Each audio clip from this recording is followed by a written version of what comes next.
တရားကိုတရား90တစ်ပတ်သာကြားတဲ့ Suki Hippo ရဲ့ Hot Pot Buffet Promotion ရှိပါတယ်။ကျမဲနဲ့ရေခဲမှုပါရတယ်ပေါ့နော်။ Promotion လေးကမနက်ဖြန်နောက်ဆုံးပါပဲ။ 1+1 promotion ပေါ့နော်။သူက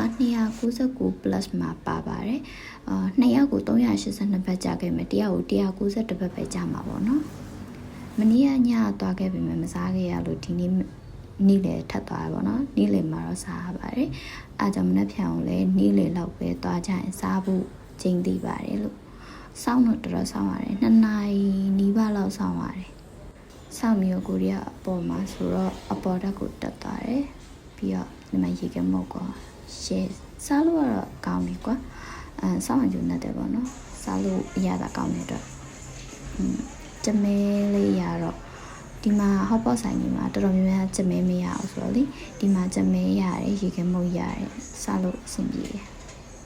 မနေ့ကရှိရနေနောက်ဆုံးတော့နှီးကင်းဘက်သွားစားကြည့်လိုက်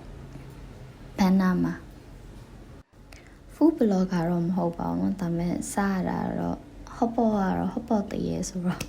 ဟော့ပေါ့စားရတာကြိုက်လို့ပါ share လုပ်ပေးတာပါ bye